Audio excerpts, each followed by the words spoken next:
집착하는 사람에겐 이유가 있다. 새로 생긴 식당이 맛있대. 같이 가자. 그 영화 재밌다던데 같이 보러 가자. 이 정도 제안은 친구나 직장 동료라면 누구나 할 수 있습니다. 그런데 문제는 그 이유입니다. 너 그 식당 다른 사람이랑 가서 SNS에 올렸더라? 그 영화 나랑 보기로 했잖아. 누구랑 본 거야? 너 누구누구랑 주말에 어디 갔다면서? 나랑은 왜 안 가?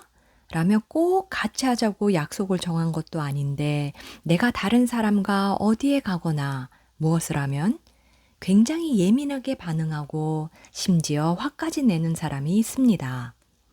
100번 양보해서 사귀는 사이라면 이해해 줄 수도 있겠지요. 그런데 그저 친구일 뿐인데, 직장 동료일 뿐인데, 나에게 집착하고 나의 시간을 소유하려 합니다. 왜 그 사람은 매번 나와 모든 걸 같이 하고 싶어 하고 나의 모든 것을 알고 싶어 하는 걸까요? 먼저 생각해 봐야 하는 건 그 사람은 내가 정말 좋아서 그렇게 행동하는 것일 수도 있다는 점입니다. 누군가를 좋아하면 뭐든 같이 경험하고 같은 걸 느끼고 싶어 합니다. 다만 그것을 표현하는 방법이 서툴러서 상대방이 조금 불편할 정도로 과하게 행동할 수 있는 것이지요. 여기서 한 가지 묻고 싶은 게 있습니다. 관심이 있는 것과 집착하는 것은 어떤 차이가 있을까요? 그것은 상대의 관심을 받는 나의 느낌에 달려 있습니다. 관심의 시그널은 상대방이 보내지만 결론은 관심을 받는 당사자인 내가 내린다는 것이지요. 내가 불편하고 과하다고 느낀다면 그것은 집착입니다. 그런데 아주 위험한 상황은 좋아한다는 말을 방패 삼아 자기 필요를 충족시키기 위해 이런 행동을 하는 사람이 내 주변에 있을 때입니다. 다들 학창시절에 친구가 나하고만 친하게 지내고 모든 것을 같이 하기를 바랐던 경험이 있을 겁니다. 그때는 만나는 사람이 한정되어 있고 서로의 시간을 공유할 수 있는 요소들이 많았기에 가능하고 용인되었던 일인지도 모릅니다. 그런데 대학교에 들어가고 사회에 나가서도 여전히 그렇게 하는 사람들이 있습니다. 그런 사람들은 친구를 사귀는 범위가 초, 중, 고등학생 때처럼 굉장히 한정되어 있습니다. 다시 말해 이들은 나와 다른 지역에 살고 다른 학교를 다니는 사람과는 친구가 될 수 없다고 생각하는 경향이 강합니다. 지금 나와 친한 친구들 외에 새로운 친구를 사귀는 것이 어렵다고 이미 가정하고 있는 것입니다. 이런 경우 성장 과정에서 이루어졌어야 할 사회화가 조금 덜 되었다고도 볼 수 있습니다. 아직 마음이 어리다는 것이지요.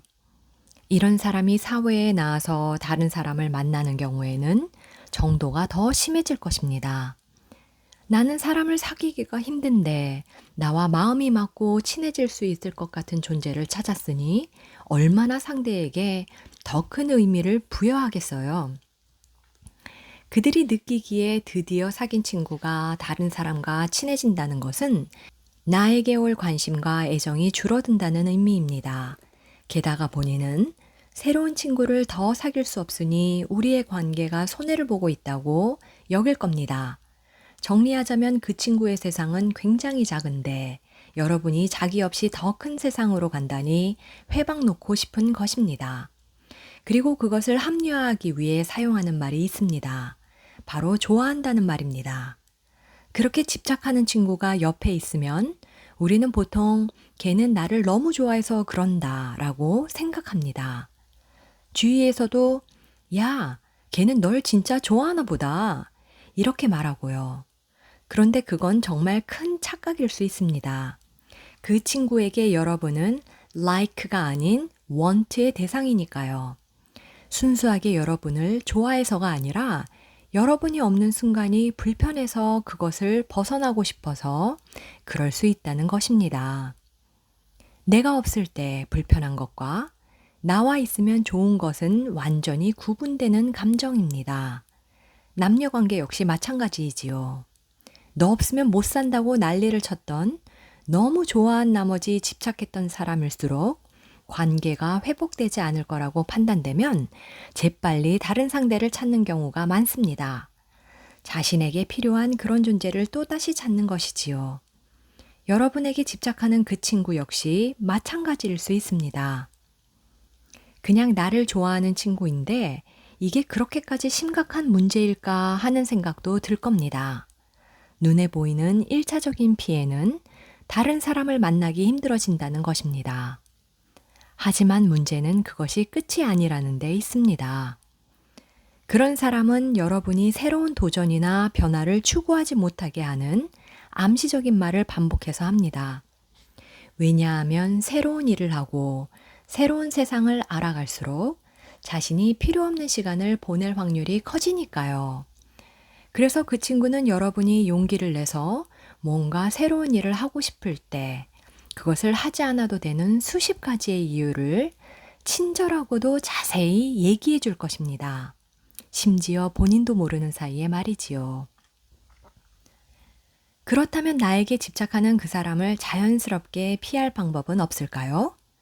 그 사람이 여러분과 친하거나 여러분에게 필요한 사람이라면 이런 문제를 단기간에 해결하는 것은 불가능합니다.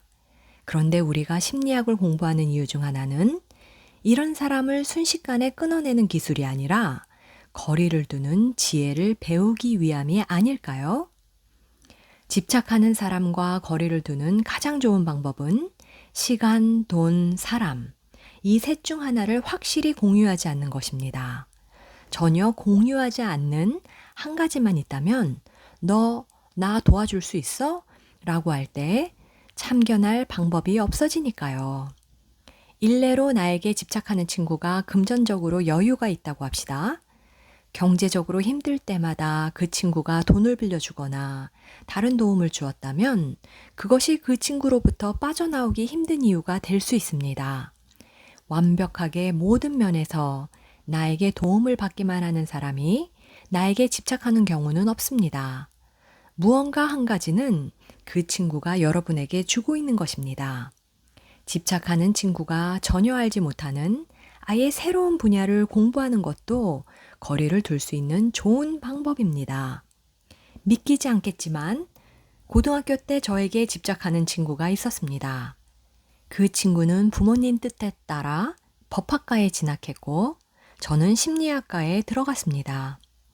그 친구가 전혀 모르는 분야다 보니 따로 공부를 할 수밖에 없게 되었지요. 평소처럼 같이 공부하자고 요구해도 자연스럽게 너는 끼면 안 돼.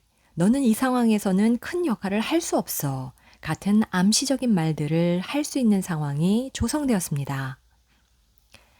그러므로 집착하는 그 사람이 알지 못하고 할 수 없는 나만의 분야가 있어야 합니다.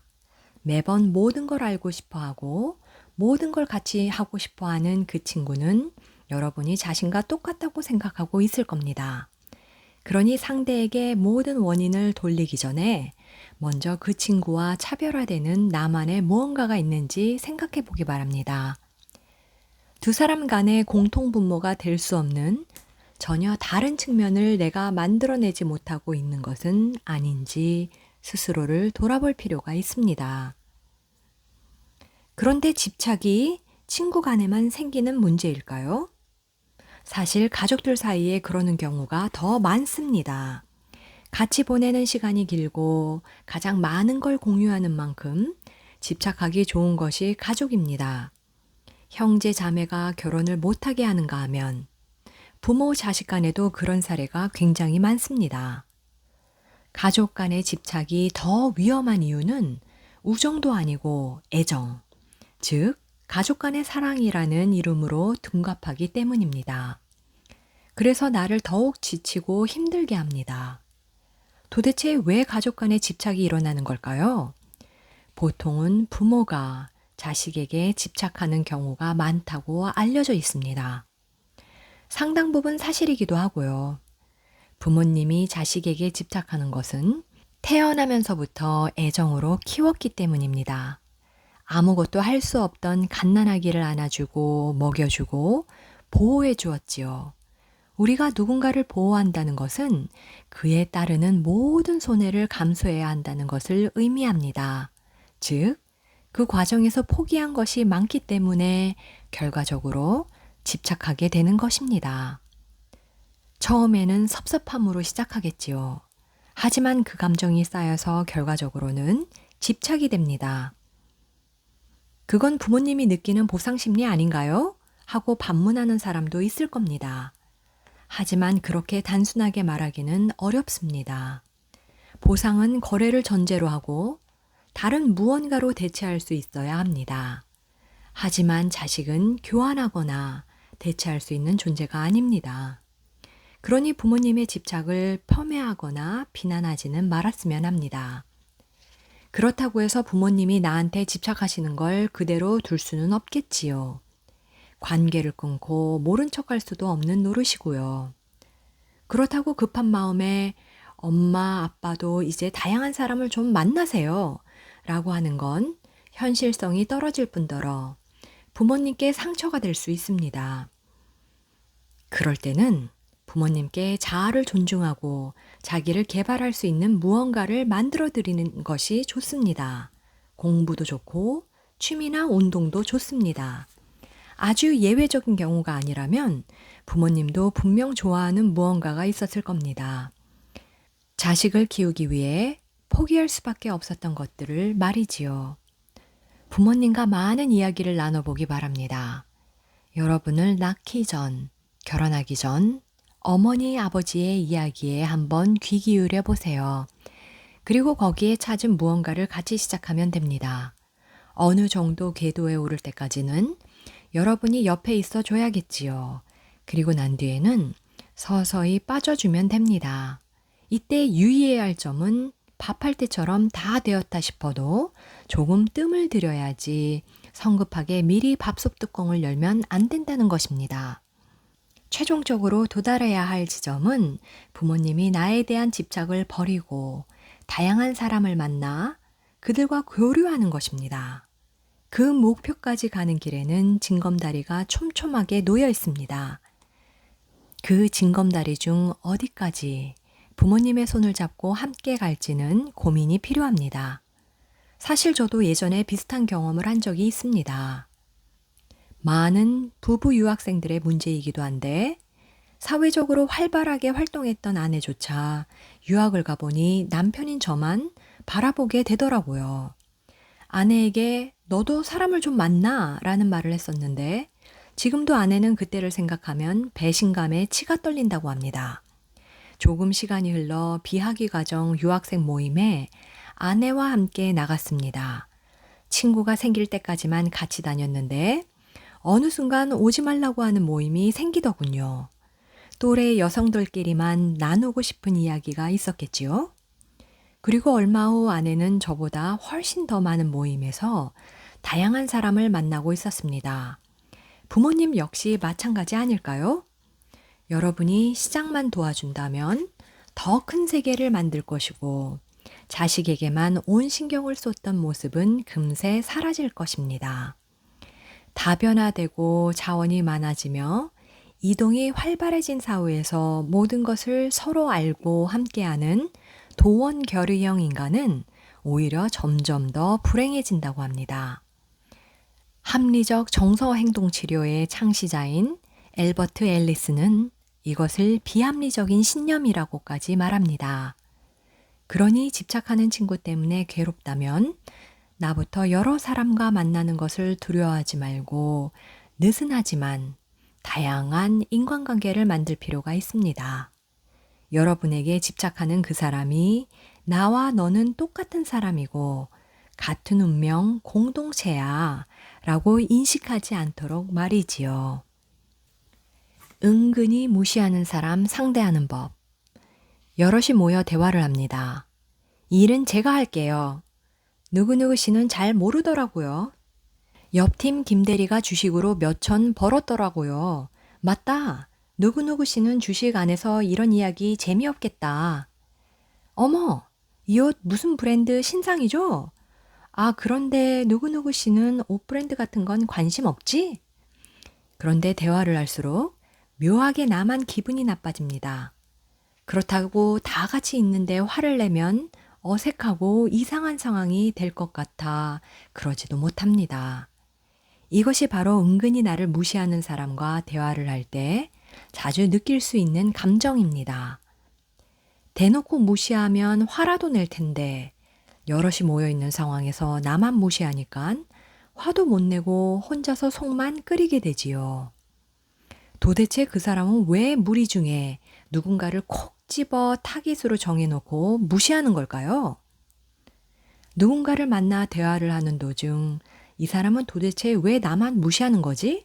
라는 생각이 들 때 먼저 구분해야 할 것이 하나 있습니다. 그 귀인이 어디에 있는가 하는 것입니다. 귀인은 심리학에서 어떤 일이나 행동의 원인을 어디에 두는가를 일컫는 말입니다. 뜻 자체는 간단 명료해 보이지만 의외로 귀인의 양상은 매우 미묘하고 복잡합니다. 왜냐하면 발생한 일의 원인을 어디에 두는가에 따라 이후의 생각과 행동에 큰 차이가 발생하기 때문입니다. 무시하는 사람의 유형은 크게 세 가지입니다. 첫 번째는 무리 중 누구라도 한 명을 타깃으로 정해 무시하는 사람입니다. 오늘은 나를 무시하더니 다음 날이 되면 다른 누군가를 콕 집어서 무시합니다. 그리고 내가 그 자리에 없는 상황이 벌어지면 또 다른 사람을 무시합니다. 이런 경우라면 무시하는 그 사람에게 원인이 있다고 볼 수 있습니다. 두 번째는 어떤 상황에서도 나만 무시하는 사람입니다. 밥을 먹을 때도, 놀러를 가서도, 심지어 공부할 때도 유난히 나만 무시합니다. 이 경우라면 상대가 나를 무시하는 원인이 나한테 있을 가능성이 높습니다. 하지만 이 말이 나한테 책임이 있다는 뜻은 아닙니다. 나 때문은 아닌지 한번 생각해 볼 수 있다는 것이지요. 내가 잘나서일 수도 있고, 나의 위치나 그 사람과 나의 관계 때문일 수도 있습니다. 마지막으로 세 번째는 특정 상황에서만 나를 무시하는 경우입니다. 이 세 경우는 저마다 대처법도 다릅니다. 먼저 상황과 상관없이 한 사람만 콕 집어 무시하는 경우라면 그 사람에게 문제가 있을 가능성이 높습니다. 때로 어떤 물건의 가치는 어디에 놓이느냐, 주변에 뭐가 있느냐에 따라 결정되기도 하지요.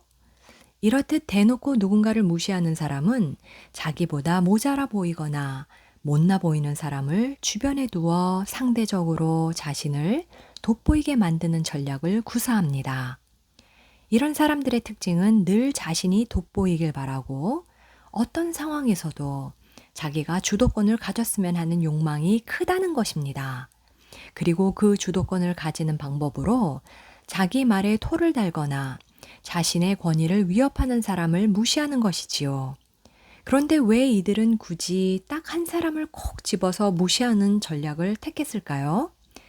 5사람이 모여 있는데 3사람을 무시하면 그들끼리 결탁할 테니까요. 여러 사람을 무시할 경우 자기가 오히려 주도권을 뺏기는 상황이 올 수 있으니 그 자리에서 가장 발언권이 약해 보이거나 친분 관계가 비교적 적은 누군가를 콕 집어 무시하는 것입니다.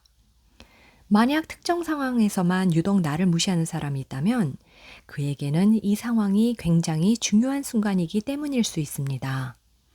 예를 들어 친구들끼리 같이 테니스를 치러 갔는데 거기서만 유독 나를 무시한다면 그 사람의 내면에 최소한 테니스만큼 져선 안 돼 라는 마음이 강하게 자리 잡고 있을 가능성이 높습니다.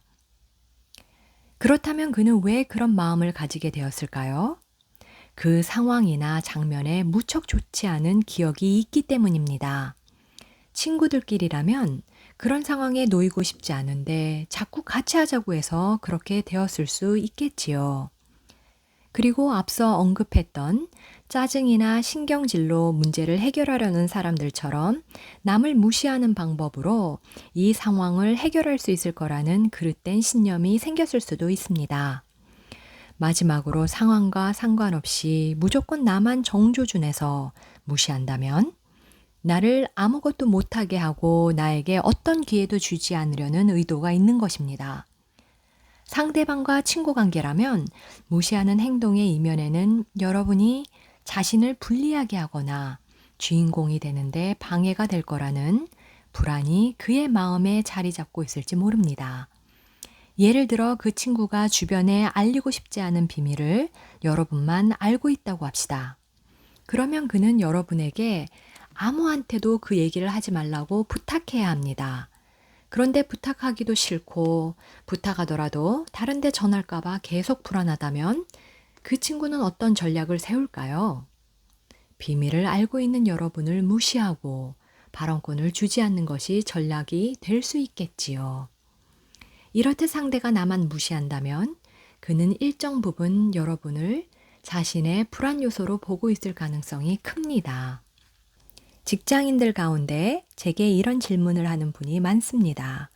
같이 일하는 상사나 직장 동료가 나만 무시한다라는 생각이 들면 솔직하게 말하고 따지는 게 좋을까요? 이때 가장 중요한 것은 솔직하게는 말하되 따지지는 않아야 한다는 것입니다. 왜 저를 무시하세요? 라고 하는 것은 정말 최악의 대응입니다. 그러면 상대방은 난 안 그랬는데 너는 왜 그렇게 생각해? 라고 말하며 빠져나갈 것입니다. 이럴 때는 기능적 언어가 아닌 소통적 언어를 사용해야 합니다. 기능적 언어와 소통적 언어는 무엇이며 어떻게 다를까요? 불치병에 걸린 환자에게 의사가 이 병은 유전입니다. 라고 했다면 이는 기능적 언어로 말한 것입니다. 그 말을 들은 환자는 기분이 어땠을까요? 속상하기도 하고 부모님이 원망스러웠을지도 모릅니다. 그런데 같은 상황에서 이 병 때문에 부모님도 많이 힘들으셨었겠어요. 라고 말한다면 이는 소통적 언어를 사용한 것입니다. 두 의사 모두 환자에게 개념적으로 유전이라고 말했지만 소통적 언어를 구사한 의사의 말을 들었을 때 환자는 부모에 대한 원망보다 부모님도 이 병 때문에 많이 힘드셨겠구나 하는 공감을 먼저 느낄 수 있었을 겁니다. 자, 기능적 언어와 소통적 언어의 차이를 알아봤으니 이것을 한번 응용해 봅시다. 팀장님이 저를 무시하셔서 많이 힘듭니다를 소통적 언어로 바꾸면 어떻게 될까요? 팀장님이 저에게 발언권을 많이 안 주셔서 제가 힘듭니다. 팀장님이 제 얘기를 끝까지 안 들어주시는 것 같아서 속상합니다.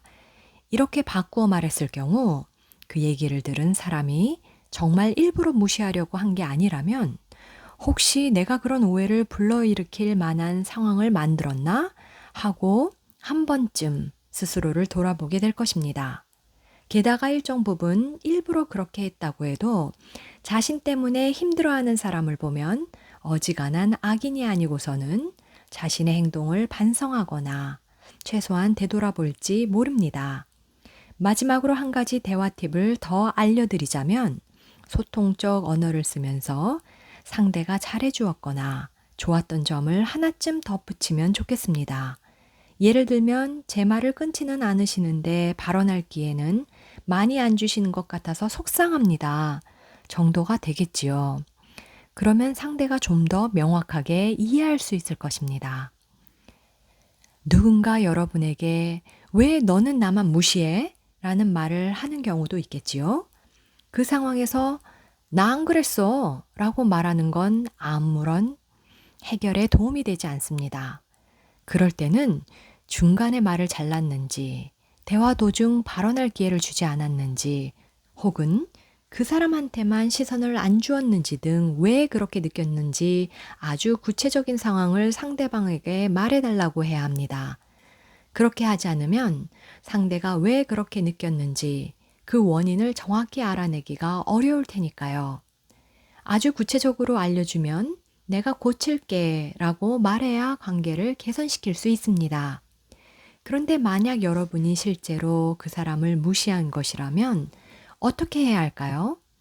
마찬가지로 상대의 어떤 행동이 싫은지 아주 구체적으로 솔직하게 얘기해야 합니다.